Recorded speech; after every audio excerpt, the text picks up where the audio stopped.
বিয়ের কিছুদিন পরেই আমার স্বামী মারা যায়, তাই বাবার বাড়িতে ফিরে আসতে হয়েছিল।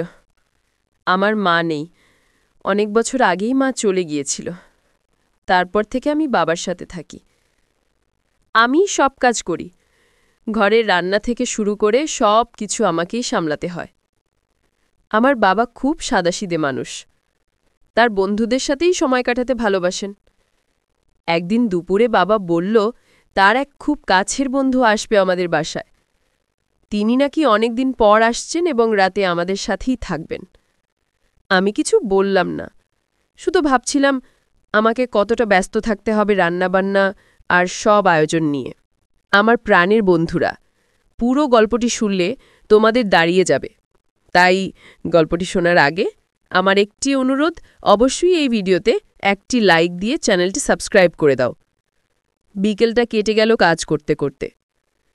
বাজার থেকে জিনিস আনতে হলো। আমি রান্নাঘরে ব্যস্ত হয়ে পড়লাম। মাছ, মাংস, ভাত, তরকারি সব রেঁধে ফেললাম। বাবার তার বন্ধু খাওয়া শেষ করে অনেক খুশি হলো। আমি চুপচাপ তাদের দিকে তাকিয়ে শুধু হাসলাম। খাওয়া দাওয়া শেষে আমি তাদের ঘুমানোর জন্য বিছানা করে দিলাম। তারা শুয়ে গেল। আমি আমার ছোট্ট ঘরে চলে এলাম। সারাদিনের ক্লান্তি শরীরে ছিল। চোখ বন্ধ হতেই ঘুমিয়ে পড়লাম। কিন্তু রাতের গভীরে আমার মনে হলো যেন কেউ আমার ঘরে ঢুকল। চোখ মেলে কিছুই দেখতে পেলাম না, শুধু অনুভব করলাম কারো ছায়া। ধীরে ধীরে সে কাছে এগিয়ে এলো। আমার শরীর কেঁপে উঠল। কিছু বুঝে ওঠার আগেই সে আমাকে স্পর্শ করল। আমার নিঃশ্বাস থেমে গিয়েছিল এক মুহূর্তের জন্য। আমি অবাক হয়ে গেলাম, কিন্তু নিজেকে সরাতে পারলাম না। সে আমাকে জড়িয়ে ধরল, আমার কানে ফিসফিস করে কিছু বলল, তারপর হঠাৎ আমার ঠোঁটে আলতো চুমু রাখল। আমি স্তব্ধ হয়ে গেলাম। কিন্তু আমি অনেক দিন ধরে একা ছিলাম, তাই আমার অনেক ভালো লাগছিল। মনে হচ্ছিল এই রাত যেন শেষ না হয়ে যায়। হঠাৎ আমি এবার বুঝে ফেলেছি যে লোকটা আমার বাবার বন্ধু। গতরাতের সেই ঘটনার পর আমার ভেতরটা কেমন অদ্ভুত হয়ে গিয়েছিল। আমি চোখ মেলেই দেখলাম সকাল হয়ে গেছে।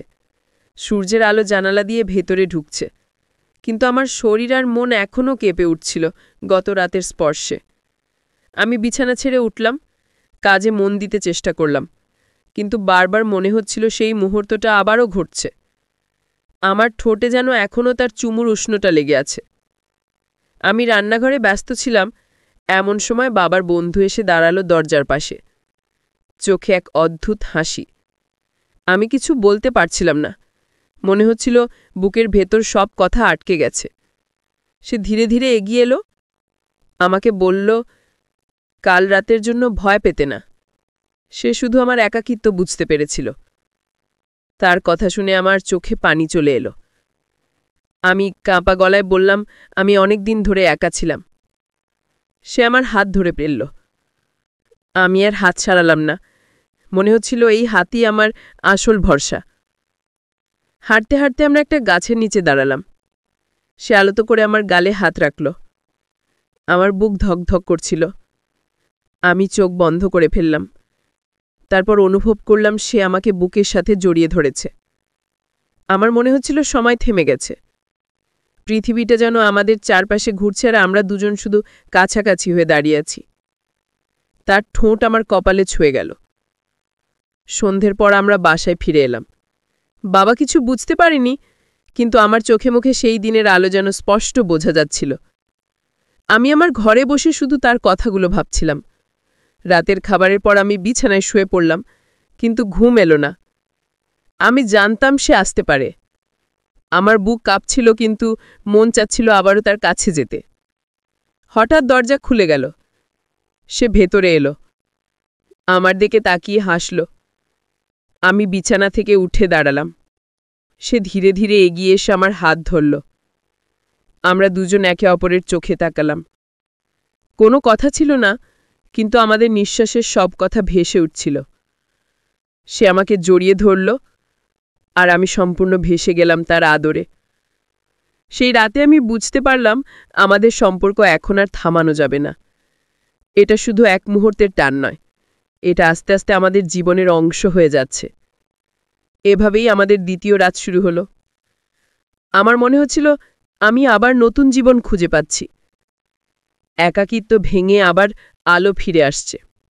দ্বিতীয় রাতের সেই ঘটনার পর সকালে ঘুম ভাঙতেই আমার মনটা কেমন আলো ঝলমল লাগছিল। আমার মনে হচ্ছিল আমি যেন নতুন কেউ হয়ে গেছি। বিয়ের পর যে ভালোবাসার স্নেহ আমি হারিয়েছিলাম সেটা আবার ফিরে এসেছে। আমি রান্নাঘরে নেমেই খেয়াল করলাম বাবার বন্ধু আমাকে দেখছে। চোখে তার অদ্ভুত মমতার হাসি। আমি চুপচাপ কাজ করছিলাম, কিন্তু মনটা কাঁপছিল, কারণ আমি জানতাম আজ আবার কিছু নতুন হতে পারে। খাওয়া দাওয়া শেষে বাবা আর উনি গল্পে মশগুল হয়ে গেলেন। আমি এক কোণে বসে শুধু তাদের কথা শুনছিলাম, কিন্তু তার চোখ বারবার আমার দিকে চলে আসছিল। আমি চোখ নামিয়ে নিচ্ছিলাম, কিন্তু ভেতরে ভেতরে আমি খুশি হচ্ছিলাম। বিকেলের পর বাবার বন্ধু হঠাৎ বলল সে একটু হাঁটতে যাবে। আমি কাপড় শুকাতে যাচ্ছিলাম, তখনই সে বলল, তুমি কি আমার সাথে যেতে চাও? আমি কিছুক্ষণ চুপ করে থেকে মাথা নাড়লাম। আমরা দুজন একসাথে বাড়ির পেছনের পথ ধরে হাঁটতে লাগলাম। পাখির ডাক আর হাওয়ার শব্দ মিলেমিশে এক অদ্ভুত পরিবেশ তৈরি করেছিল। সে ধীরে ধীরে বলল, তোমাকে একা দেখে আমার খুব কষ্ট হয়। তুমি অনেক শক্ত মনের মেয়ে। তবু আমি জানি তোমার ভেতর কতটা শূন্যতা আছে। তার কথা শুনে আমি অবাক হয়ে তাকালাম। আমার চোখ ভিজে গেল। আমি বললাম, আমি সত্যি একা, আমি কাউকে পাইনি এতদিন। সে আমার হাত ধরল। আমি আর হাত ছাড়ালাম না। মনে হচ্ছিল এই হাতই আমার আসল ভরসা। হাঁটতে হাঁটতে আমরা একটা গাছের নিচে দাঁড়ালাম। সে আলতো করে আমার গালে হাত রাখল। আমার বুক ধকধক করছিল। আমি চোখ বন্ধ করে ফেললাম। তারপর অনুভব করলাম সে আমাকে বুকের সাথে জড়িয়ে ধরেছে। আমার মনে হচ্ছিল সময় থেমে গেছে। পৃথিবীটা যেন আমাদের চারপাশে ঘুরছে আর আমরা দুজন শুধু কাছাকাছি হয়ে দাঁড়িয়ে আছি। তার ঠোঁট আমার কপালে ছুঁয়ে গেল। সন্ধ্যের পর আমরা বাসায় ফিরে এলাম। বাবা কিছু বুঝতে পারেনি, কিন্তু আমার চোখে মুখে সেই দিনের আলো যেন স্পষ্ট বোঝা যাচ্ছিল। আমি আমার ঘরে বসে শুধু তার কথাগুলো ভাবছিলাম। রাতের খাবারের পর আমি বিছানায় শুয়ে পড়লাম, কিন্তু ঘুম এলো না। আমি জানতাম সে আসতে পারে। আমার বুক কাঁপছিল, কিন্তু মন চাচ্ছিল আবারও তার কাছে যেতে। হঠাৎ দরজা খুলে গেল। সে ভেতরে এলো। আমার দিকে তাকিয়ে হাসল। আমি বিছানা থেকে উঠে দাঁড়ালাম। সে ধীরে ধীরে এগিয়ে এসে আমার হাত ধরল। আমরা দুজন একে অপরের চোখে তাকালাম।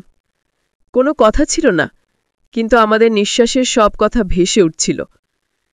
সে আমাকে জড়িয়ে ধরল, আর আমি সম্পূর্ণ ভেসে গেলাম তার আদরে। সেই রাতে আমি বুঝতে পারলাম আমাদের সম্পর্ক এখন আর থামানো যাবে না। এটা শুধু এক মুহূর্তের টান নয়, এটা আস্তে আস্তে আমাদের জীবনের অংশ হয়ে যাচ্ছে।